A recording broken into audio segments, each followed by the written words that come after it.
আলামিনের হাবিব জনাব মুহাম্মদুর রাসূলুল্লাহ সাল্লাল্লাহু আলাইহি ওয়াসাল্লাম বলেছেন, কিয়ামতের ময়দানে আল্লাহর কসম করে বলছি, সেদিন জাহান্নামীদের ভীষণ কষ্ট হবে আর জান্নাতীদের জন্য অত্যন্ত আসান হবে, অবস্থাটা খুবই আরামের হবে।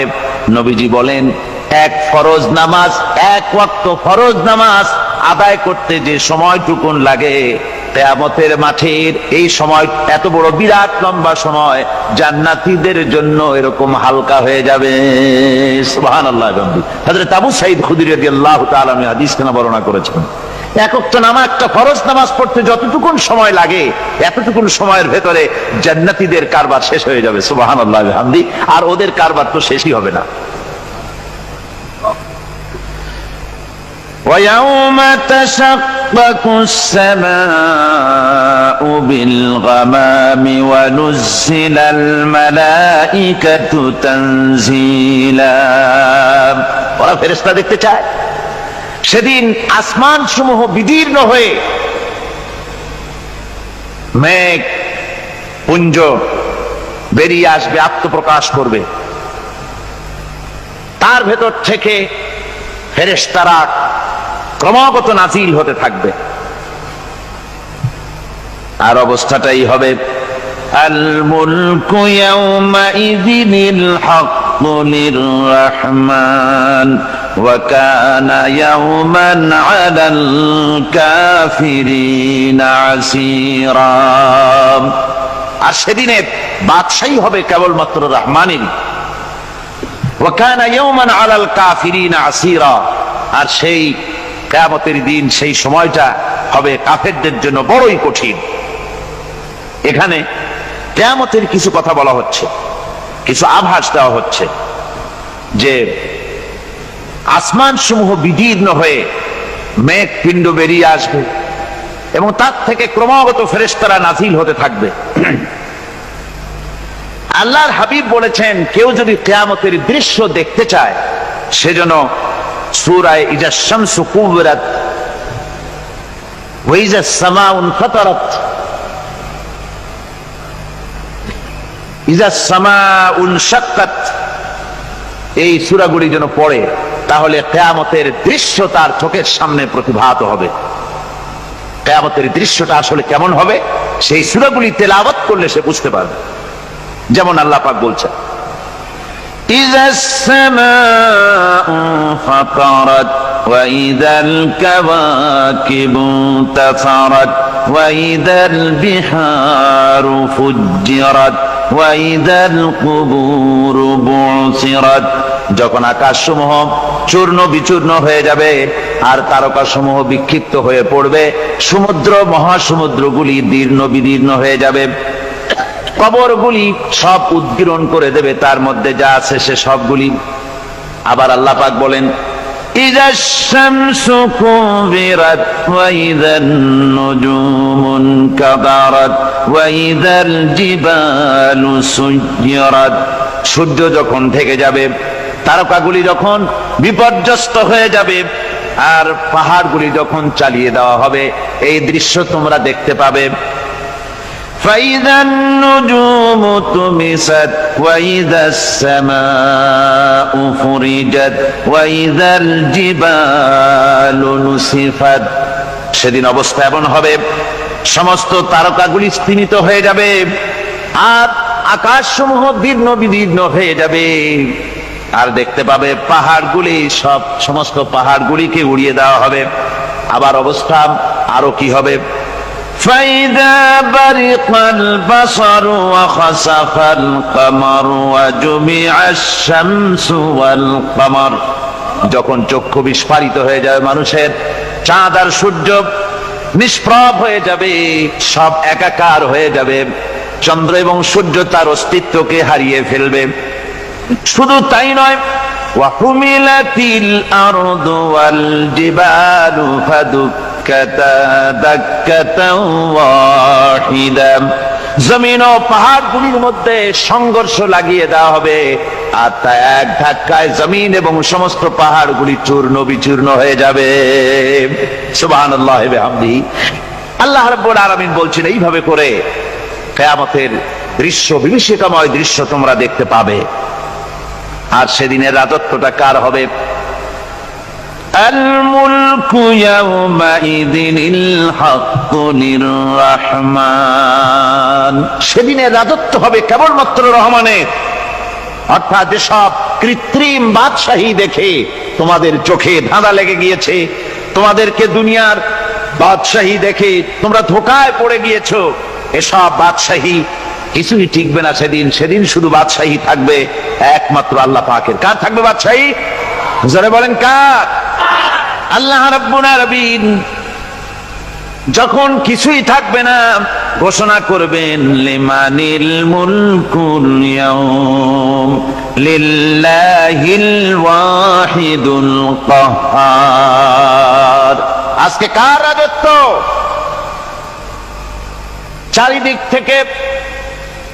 থেকে আওয়াজ আসতে থাকবে, পরাক্রমশালী আল্লাহ রাব্বুল আলামিনের রাজত্ব আর কারো নয়।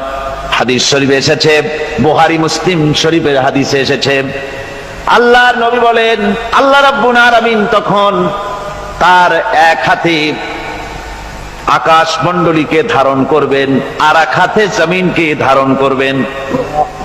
আকাশ মণ্ডলী এক হাতে, জমিন এক হাতে। এভাবে আল্লাহ রাব্বুল আলামিন বলবেন আইনাল জাব্বারুন আইনাল মুতাকাব্বিরুন। কোথায় সেই স্বৈরাচারীরা? কোথায় সেই দুর্বিনীত অহংকারী স্বৈরাচার যারা আমার জমিনের উপরে, আমার মানুষের উপরে রাজত্ব চালিয়েছে? তারা আজকে কোথায়? কোথায় সেই অহংকারীরা? আল্লাহ পাক সেদিন যে বলবেন, সেদিন তো বলবেন, কিন্তু দুনিয়ার মাঝেও স্বৈরাচার যারা, অহংকারী যারা, তাদের শাস্তি পৃথিবীর বুকেও দেন, আর সেদিন তো দিবেনই। কত স্বৈরাচার আমরা দেখলাম, কত অহংকারী দেখলাম, যাদের তর্জনী হেননে লক্ষ কোটি কোটি মানুষ উঠতো আর বসতো।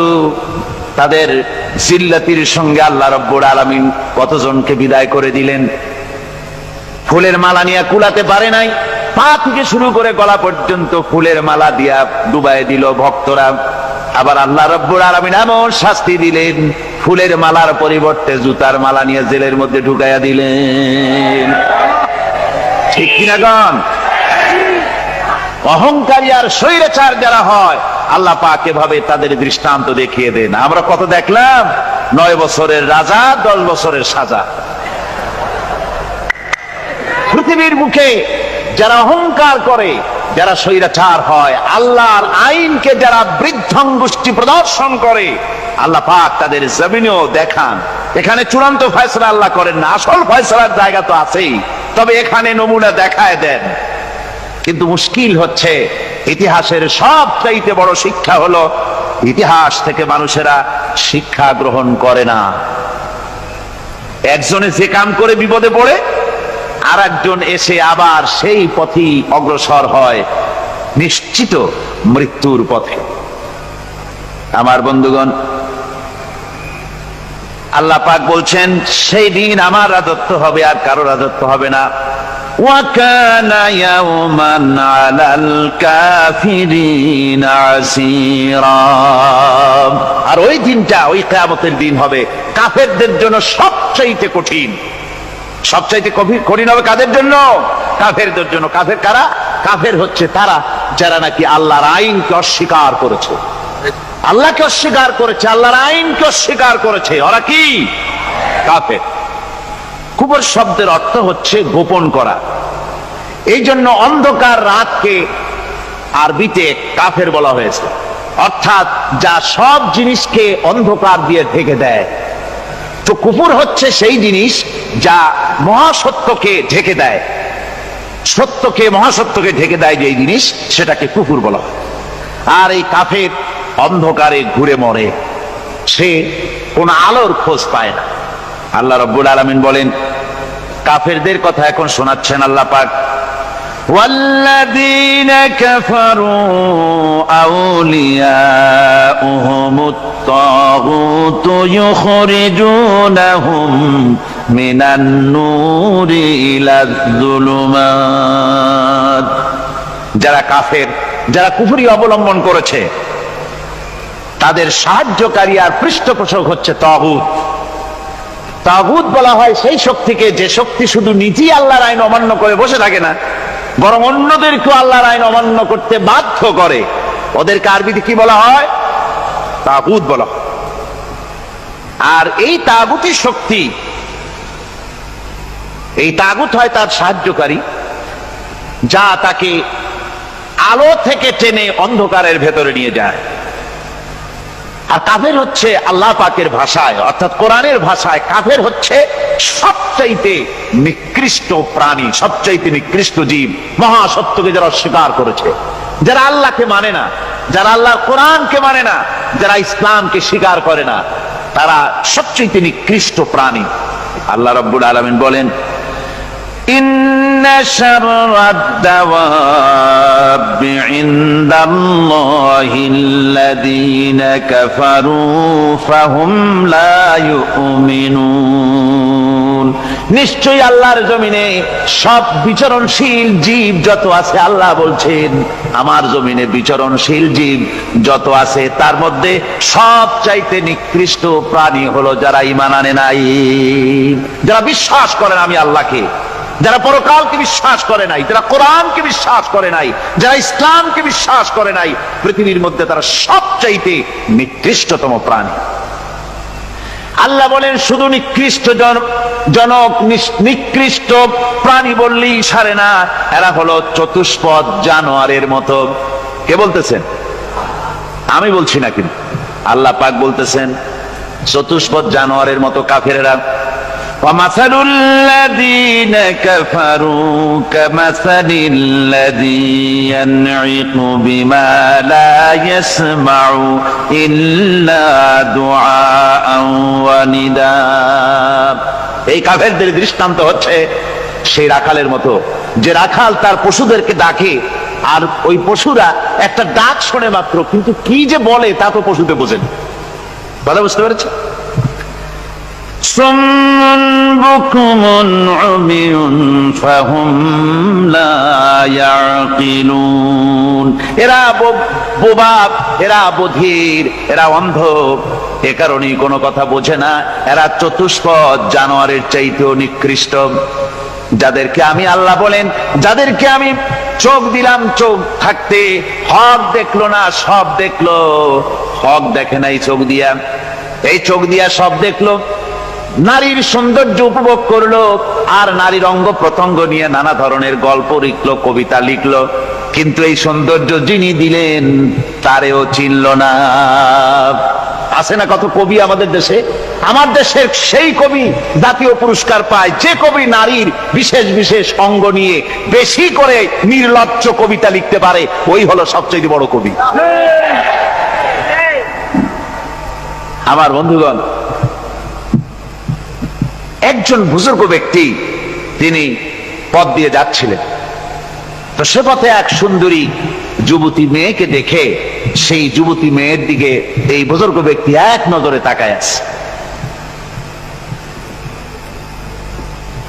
তখন এই ঘটনাটাকে কবি এভাবে লিখতেছেন সাজায়, একদা সুখদায়ক প্রমোদা বদন দর্শন করিব ঝরিল নয়ন, হেসে কহে সে রূপসী সবিস্ময় মন, কহ দেখি মহাশয় কহ কি কারণ, বিষয় বিরাগী তুমি ভুবনে প্রচার, কি হেতু জন্মিল তব মানস বিকার, সামান্য ললনা রূপ করি দর্শন, উচিত না হয় তব অশ্রু বরিশন। বুজুর্গ ব্যক্তি ওই মহিলার দিকে তাকিয়ে তাকিয়ে কাঁদতেছেন। সুন্দরী মহিলা বলেন, আল্লাহর বুজুর্গ বান্দা, আপনি এলাকার ভিতরে বুজুর্গ এবং পীর হিসাবে, বুজুর্গ ব্যক্তি হিসাবে আপনি বিখ্যাত। আজকে আমাকে এখানে দেখে আপনি আমার দিকে তাকায় আমার রূপ উপভোগ করতেছেন আর কাঁদতেছেন। আপনার মতো সংসার বিরাগী মানুষ আমার মতো একটা সুন্দরী মেয়েকে দেখে ভাবে কাঁদা ঠিক না। বুজুর্গ ব্যক্তি বলছেন, হেসে কহিলাম বালে করহ শ্রবণ, নেত্র ঝরে তবু হেতু ভেব না এমন, যে শিল্পী রচিল ওই সুধাংশু বদন, তাহার তরে ঝরে নেত্র নয়নে জীবন। আল্লাহর বান্দি, আমি তোমাকে দেখি কান্দি না, আমার চোখে পানি বেরিয়ে গেছে। তোমারে দেখে আমি মনে মনে ভাবলাম, এত সুন্দর করে যিনি মানুষ বানিয়েছেন, না জানি ওই আল্লাহ রব্বুল আলামিন কত বড় সুন্দর। আমার ভাইরা, সুতরাং চোখ থাকতে ওরা আল্লাহ রাব্বুল আলামিনের কুদরত ওরা দেখে নাই, কান থাকতে কোরআনের আওয়াজ ওদের কানের মধ্যে ঢোকে নাই, বিবেক থাকতে আল্লাহর দ্বীনকে বুঝতে পারে নাই, চিন্তা করতে পারে নাই। আল্লাহ রাব্বুল আলামিন বলেন, উলাইকা কাল্লানাম, এরা হলো চতুষ্পদ জানোয়ার, বালহুম আদাল, শুধু জানোয়ার না, জানোয়ারের চাইতেও নিকৃষ্ট। এমনই জানোয়ার, আল্লাহ বলেন শুধু জানোয়ার না, জানোয়ারের মতো শুধু খায় জনমের মতো। والذين كفروا يتمتعون ويأكلون كما تأكل الأنعام। এই কাফেরগুলির কাম শুধু ফুর্তি করা, গান বাজনা, নাটক, গল্প, এই সব কাজ তাদের। নামাজ নাই, রোজা নাই, আল্লাহর চিন্তা নাই, তাহাজ্জুদ নাই, পরহেজগারি নাই, শুধু গান আর নাচ। দেখেন না ফুর্তি। এই যে 1 জানুয়ারি রাত 12টার সময় আমার ঘুম ভেঙে গেল, এই যেখানে আমি ছিলাম, বিকট আওয়াজ। আমি মনে করলাম পাশের বাড়ি বুঝি ডাকাত পড়ছে। পরে বাড়িওয়ালা আমাকে বললেন যে ডাকাত না, বোধহয় এই নিউ ইয়ার সেলিব্রেট হচ্ছে, নতুন বৎসর উদযাপন হচ্ছে বোমা দিয়ে, শহরবাসীর আরামের ঘুম হারাম করে এগুলি করা হচ্ছে। এ তো গেল 1 জানুয়ারি। আর যখন আমাদের নিজেরটা যখন আসে, অর্থাৎ 1 বৈশাখ, তখন দেখছেন অবস্থা 1 বৈশাখে। এবছর আমাদের দেশে 1 বৈশাখে ঢাকায় যে দৃশ্য আমি টিভির মধ্যে দেখলাম, তাতে আমার মনে হয়নি যে 12 কোটি মুসলমানের দেশে রাজধানীতে এই দৃশ্য হচ্ছে। আমার মনে হচ্ছিল এটা বুঝি কলকাতা অথবা অন্য কোনো শহর হবে। আমি দেখলাম সমস্ত যুবক যুবতী, নারী পুরুষ, বিভিন্ন বয়সের লোক সব একসঙ্গে রাস্তায় নেমেছে, নাচতেছে। তার মধ্যে বুদ্ধিজীবী আছে, শিক্ষিত লোক আছে, সমানে নাচতেছে। আর তাদের মুখোশ পরা, বানরের মুখোশ, কুকুরের মুখোশ, শূকরের মুখোশ, ঘোড়ার মুখোশ, পাপী শিয়ালের মুখোশ, এই মুখোশ পরে এভাবে নাচতেছে। আমি চিন্তা করলাম, নববর্ষের সাথে কুত্তার মুখোশের সম্পর্ক কি? নববর্ষের সাথে পাপী শৃগালের মুখোশের সম্পর্ক কি? তাহলে ওরা কি বলতে চায় যে আগামী বছরটা আমরা কুত্তার ভূমিকায় অ্যাক্টিং করব, অথবা শৃগালের মতো ধূর্তামি করব জাতির সাথে? তারপরে কি করলো?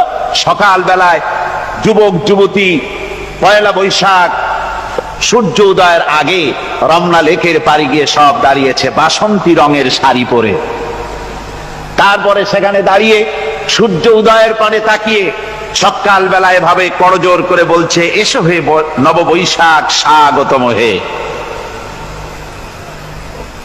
নববৈশাখ। অলক্ষে বোধহয় এটা শুনে বলতেছে, বাবাজিরা আমারে ডাকতেছো, অপেক্ষা করো, আমি আসতেছি। আমারে ডাকতেছো, আমি আসতেছি, কোমরে গামছা বেঁধে আসতেছি, 225 মাইল স্পিডে আসতেছি, 30 ফুট উঁচু জলোচ্ছ্বাস নিয়ে আসতেছি, নববৈশাখের মজা সাত চাকায়। আমার ভাইরা, মুসলমান নববর্ষ উদযাপনের সাথে মুসলমানের কিসের সম্পর্ক? মুসলমান যদি এই দিন উদযাপনই করে, তাহলে তাকে করতে হবে ফজরের নামাজ পড়বে। মুসলমান নববর্ষ উদযাপন করবে, ফজরের নামাজ পড়বে, তারপরে কোরআন শরীফ তেলাওয়াত করবে, দরুদ শরীফ পড়বে, আল্লাহর দরবারে হাত তুলে বলবে, রব্বুনা রাব্বিন, একটি বছর পার করে দিলাম, নাফরমানি ছাড়া কিছুই তো করি নাই, বিগত বছরে যা করেছি মাফ করে দাও, আগামী বছরটা গোটা জাতি আর দেশের জন্য কল্যাণকর মঙ্গলময় করে দাও। এটাই তো বলা উচিত ছিল নাকি বলে? তা না করে, তা না বলে, বৈশাখের পরিচালককে না দেখে সরাসরি বৈশাখকে আহ্বান করা হয়েছে, আর বৈশাখ আহ্বান করার মজা জনমের মতো দেখাই দিয়েছে। আল্লাহ রাব্বুল আলামিন তাই বলেন, কাফেররা তাদের কাজ হলো শুধু খাওয়া, তারা এমন খাওয়া খায় জনমের মতো খায়। ইয়াকুলুনা কামা তাকুলুল আনাম, জানোয়ারে যেমন খায় ওই রকম খায়। তার মানে খায়, একটু বিসমিল্লাহ কয় না, খায়া যখন ছেড়ে দেয় তখন আলহামদুলিল্লাহ বলে না, বাহাত দিয়ে খায়, আবার বাহাত দিয়ে খায়। ডাব একটা কাটলো, বিসমিল্লাহ নাই, খাইলো, 2-4 ঢোক খাইয়া পুরা ডাবটারে ফেলাই দিল। ডাবটা কি তোমার বাজান তৈরি করছিল নাকি? একটু বিসমিল্লাহ বললা না, একটু শুকরিয়া আদায় করলাম। আমি গত এই ডিসেম্বর গেল, ডিসেম্বরের 16 তারিখ আমেরিকা থেকে এসেছি। ওখানে দেখলাম তারা প্রতি নভেম্বর মাসের শেষ বৃহস্পতিবার থ্যাঙ্কস গিভিং ডে অবজার্ভ করে। তা আমি জিজ্ঞেস করলাম, থ্যাঙ্কস গিভিং ডে জিনিসটা কি? ওরা বলল, এটা হচ্ছে এই যে গড আমাদেরকে সারা বছর ভালো খাওয়াইছে, আমাদেরকে ভালোভাবে পড়াইছেন, সুন্দর রেখেছেন, এই জন্য আমরা গডকে থ্যাঙ্কস দেই নভেম্বরের এই শেষ দিনটিতে। সারা বছরে ভালো খাইছি, ভালো থাকছি, এই জন্য গভর্নমেন্টকে মানে গডকে থ্যাঙ্কস দিলাম। আমি আমার আলোচনায় সেখানে বললাম যে দেখেন, রাশিয়ার সাথে আমেরিকার পার্থক্য তো এখানে, ওরা গডকে অস্বীকারই করেছে, গডই মানে না।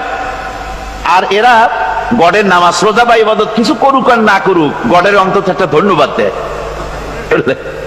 ওরা ওদের ডলারে লিখেছে, ইন গড উই ট্রাস্ট, প্রত্যেকটা ডলারে লেখা আমরা গডে বিশ্বাস করি।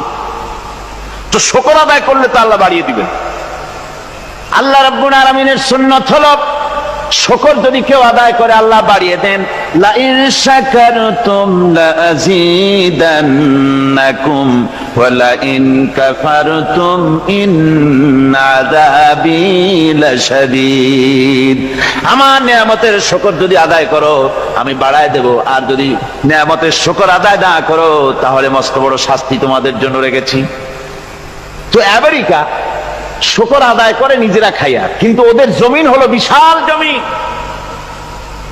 আমি কয়েকবার গিয়েছি এবং বহু স্টেট সফর করেছি। ওদের জমিন এত ফার্টাইল, জমিনে যদি রীতিমতো তারা ফসল ফলাতো, এই ফসল সারা দুনিয়ার দরিদ্র ভূমুক্ষ জনতাকে খাওয়াইয়া বাঁচাইতে পারত। কিন্তু ওরা তা করে না। ওরা করে কি? ওরা মুনাফার হার, বাজার দর ঠিক রাখার জন্য নির্দিষ্ট পরিমাণ জমিনে ফসল ফলায়, কিন্তু জমিন এতই উর্বর, ওদের মেজারমেন্ট করা, মাপ করা, হিসাব করা ফসল হয় না, ফসল হয় বেশি। তখন বাড়তি ফসলকে তারা প্রতি বছর লক্ষ লক্ষ টন আলু আর গমকে তারা সমুদ্রে নিক্ষেপ করে। তাদের আলু এবং গম সেই সময় তারা নিক্ষেপ করে সমুদ্রে যখন ইথিওপিয়া, সুদানে মানুষ না খেয়ে মরছে। পৃথিবীর বিভিন্ন দেশে মানুষ ক্ষুধার যন্ত্রণায় যখন চিৎকার করছে, আর তাদের এই চিৎকারে আকাশ বাতাস ভারী হয়ে যাচ্ছে, তখন ওরা এই কামটি করছে।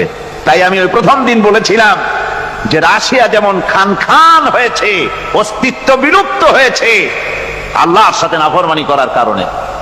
আপনারা বলতে পারেন কমিউনিজম কি একটা সহজ ব্যাপার? একটা বিরাট শক্তি, পৃথিবীর বুকে কত দেশ তারা ডমিনেট করতেছিল। কোন যুদ্ধ নাই, কোন রক্তপাত নাই, বিনা ধাক্কায়, বিনা বাতাসে, বিনা ঝড়ে বিশাল মহিরুহু চিৎপটাং। এটা হলো কেন? কেন হলো রাশিয়ার এই দশা? আমি লালদিঘির ময়দানে বলে গেছিলাম, আমি চিন্তা করে যেটা পাইছি সেটা হচ্ছে এই, দুনিয়ার সমস্ত মতবাদ আল্লাহকে কোনো না কোনো প্রকারে স্বীকার করে। তার কথা মানুক আর না মানুক, আছে একটা কিছু, এতটুকুন বলে যে আল্লাহ আছেন বা গড আছে বা একটা কিছু আছে। কমিউনিজম, সমাজতন্ত্র হলো পৃথিবীর একমাত্র নিকৃষ্ট মতবাদ, যে মতবাদ সরাসরি আল্লাহকে অস্বীকার করেছে, বলেছে আল্লাহ নাই, দেয়ার ইজ নো গড। তারা ধর্মকে আফিম বলেছে। আল্লাহ পাক তাই কোন যুদ্ধ ছাড়া, কোন মারামারি ছাড়া, কোন রক্তপাত ছাড়া এই বিশাল শক্তিকে উৎকারে উড়িয়ে দিলেন, তুলার মতো হয়ে। গোটা রাশিয়া তুলার মতো হয়ে, পেঁজা তুলা, ধোনা তুলার মতো হয়ে সব উড়ে চলে গিয়েছে। অস্তিত্ব বিলুপ্ত হয়ে গিয়েছে। কিন্তু আমাদের দেশের খুচরা কমিউনিস্টরা এখনো স্বপ্ন দেখে। ওই যে কালকে বলেছি, তারা বলে কলমের খোসা এটা এখনো নষ্ট করা যাবে না, এটা এখনো চালু করা হবে। এখনো চীনে আছে, এখনো কিউবায় আছে। ওই কিউবা থেকে, চীন থেকে ফিদেল কাস্ট্রোর একটু আওয়াজ শোনে, চীন থেকে মিস্টার ব্যাং না কি জানি না, ব্যাং, এর আওয়াজ শোনে আর তাই মনে করে এ বুঝি সমাজতন্ত্রের বিজয়ের গান। না, চীন থেকে আর কিউবা থেকে যে আওয়াজ আজকে উঠতেছে, এই আওয়াজ সমাজতন্ত্রের বিজয়ের আওয়াজ নয়, এটা হলো সমাজতন্ত্রের মরণ যন্ত্রণার গোঙানির আওয়াজ। কাজী এরা দুনিয়ার বুকে শুধু আনন্দ এবং ফুর্তি করে, আল্লাহর হককে, আল্লাহকে চিনতে তারা ব্যর্থ হয়েছে। আল্লাহ রাব্বুল আলামিন বলেন, অবিশ্বাসীদের কৃতকর্ম, তাদের কাজগুলি, তাদের কর্মফল সব নিষ্ফল হয়ে যাবে। ওয়াল্লাযীনা কাফারু আ'মালুহুম কাসারাবিন বিকিআতিন ইয়াহসাবুহুল যামআনু মা। আল্লাহ পাক বলেন, কাফের যারা, অবিশ্বাসী যারা, যারা আমাকে অস্বীকার করেছে, অবিশ্বাস করেছে, তাদের আমলগুলি হলো মরুভূমির মধ্যে মরীচিকার মতো। মরুভূমির মরীচিকা, মানুষ যখন মরুভূমির ভিতর দিয়ে যায়, পানির পিপাসা লাগে, দূরে দেখে পানি চিকচিক করতেছে, আর ওই মরীচিকা যেটাকে সে পানি মনে করেছিল, হাত্তা ইযা জাআহু লাম ইয়াজিদহু শাইআ, যেটাকে সে পানি মনে করে ছুটতেছিল, যখন কাছে গেল, আল্লাহ পাক বলেন কিছুই সেখানে পায় না, শুধু মরীচিকা, বালু আর বালু।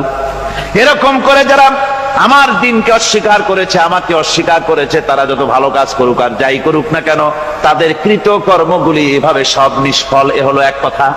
2 নম্বরের কথা হলো, ওরা মনে করেছিল সমাজতন্ত্র শান্তি দেবে, কমিউনিজম শান্তি দেবে, সোশ্যালিজম শান্তি দেবে, ক্যাপিটালিজম শান্তি দেবে। এই শান্তির চিন্তা করে অগণিত মানুষকে হত্যা করে সমাজতন্ত্রের রাজত্ব যখন কায়েম করলো, 70 বছরও চলে গেল, তারপরে তারা দেখলো হাত্তা ইযা জাআহু লাম ইয়াজিদহু শাইআ, কিচ্ছুই পেল না। তারা ক্ষুধার যন্ত্রণায় মরলো, কাপড় নাই, খাবার নাই। তারা ওই রাশিয়া থেকে, চেকোস্লোভাকিয়া থেকে, যুগোস্লাভিয়া দিয়া, রোমানিয়া থেকে, হাঙ্গেরি এবং পোল্যান্ড আর মঙ্গোলিয়া থেকে, সেখানে সমাজতন্ত্র তাড়াতে আমরা যাই নাই। আমরা সেখানে সমাজতন্ত্রের বিরুদ্ধে তাফসীর করি নাই, ব্যাখ্যা করি নাই, বক্তব্য রাখি নাই। ওই সব দেশ থেকে সমাজতন্ত্র তাড়াইছে কে? তারা তাড়িয়েছে? না না, ওরা নিজেরাই, সেই দেশের জনগণই এটাকে উৎখাত করেছে তাদের জমিন থেকে। আল্লাহ পাক বলছেন, যারা আমার দিনকে, আমার বিধানকে যারা অস্বীকার করবে, তারা এই অস্বীকারী অবস্থায় যদি মৌত হয়, আমার সমাজতন্ত্রী কোনো ভাই যদি এ মাহফিলে থাকেন, কমিউনিস্ট কোনো ভাই যদি এ মাহফিলে থাকেন, তাহলে শুনুন আল্লাহ কি বলতেছেন। আল্লাহর দিনকে, আল্লাহর কোরআন, পূর্ণাঙ্গ জীবন বিধান, অর্থনীতি আছে, সমাজনীতি আছে, রাজনীতি আছে, কথা যারা বিশ্বাস করে না, কোরআনকে শুধুমাত্র নামাজ, রোজা, হজ, যাকাত আর বেহেশত দোজখ যারা মনে করে, জীবন ব্যবস্থা মনে করে না, এই অবস্থায় যদি মারা যায়, আল্লাহ রাব্বুল আলামিন বলেন, ইন্নাল্লাযীনা কাফারু ওয়া মাতু ওয়া হুম কুফফারুন উলাইকা আলাইহিম লানাতুল্লাহি ওয়াল মালাইকাতি ওয়ান নাসি আজমাইন। আল্লাহ রাব্বুল আলামিন বলেন, আমাকে অস্বীকার করার অবস্থায়, আমার দিনকে, বিধানকে অস্বীকার করার অবস্থায় যদি মৌত হয়ে যায়, তাহলে আল্লাহ, ফেরেশতা এবং তাম পৃথিবীবাসীর অভিসম্পদ তার উপরে হতে থাকে, লানত হতে থাকে। খালিদিনা ফিহা লা ইউখাফফাফু আনহুমুল আযাবু ওয়া লা হুম ইউনজারুন। এই অভিসম্পদ অবস্থায় তারা সব সময় লিপ্ত থাকবে, না তাদের আযাবকে কমায় দেওয়া হবে, আর না তাদের কোন রকম অবকাশ দেওয়া হবে। এখন আরো মজবুত কথা